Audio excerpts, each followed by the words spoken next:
Bonjour à toutes et à tous, je me prénomme Didier, je suis thérapeute holistique et je souhaiterais aujourd'hui vous parler d'un vaste sujet, celui de l'abondance. Pour beaucoup, l'abondance est avant tout synonyme de richesse matérielle et pécuniaire. Comme dans bien des domaines, leur conscience reste alors à la surface des choses, au monde terrestre et sensible.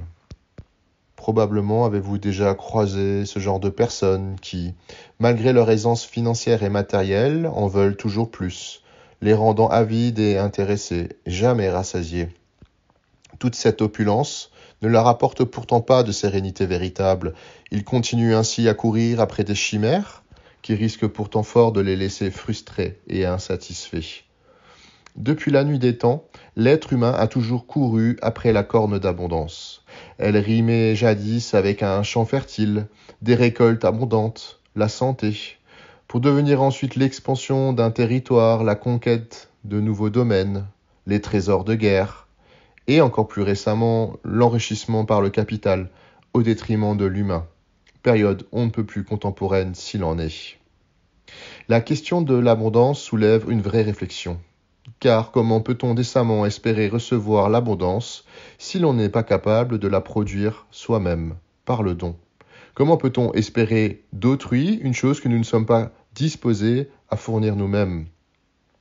Incarne le changement que tu veux voir dans le monde, disait Gandhi. Les Égyptiens enseignaient de manifester dans le monde ce que nous souhaitons voir s'y concrétiser. Tel est le pouvoir de l'esprit créateur. Donner et recevoir sont les deux faces d'une même pièce.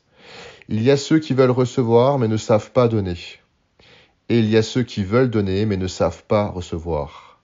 Les premiers sont trop égoïstes, les seconds trop altruistes. L'équilibre et l'harmonie demandent justement de se considérer à égalité avec autrui, ni de se faire passer avant, ni de se faire passer après. Les premiers ne sont pas assez altruistes, les seconds pas assez égoïstes.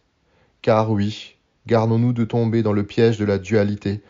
L'altruisme n'est pas toujours positif et peut induire un sacrifice préjudiciable. L'égoïsme n'est pas toujours négatif et peut signifier ne pas s'oublier ou se considérer avec justesse. L'abondance est avant tout un acte de foi. Car comment espérer véritablement la prospérité dans notre vie si le doute nous empare et nous hante à la moindre contrariété? Le défi ne serait-il justement pas plutôt de continuer à cultiver l'optimisme malgré les mises à l'épreuve dans la matière? On pourra spontanément faire le lien avec l'ascèse pratiquée par les religieux qui aspirent à un perfectionnement spirituel en se privant dans la matière. Souvenons-nous que l'esprit domine la matière, et non l'inverse. Car oui, quand fatigué des embûches que la vie place sur notre chemin, il arrive souvent que ce soit la matière qui déteigne sur l'esprit. Notre esprit est notre temple, mais trop souvent nos pensées le recouvrent par un parasitage incessant. Les préoccupations, l'anxiété, la nocivité de ce dialogue intérieur que nous ne parvenons pas à endiguer déborde et grignote les bonnes dispositions que nous gagnerons à préserver.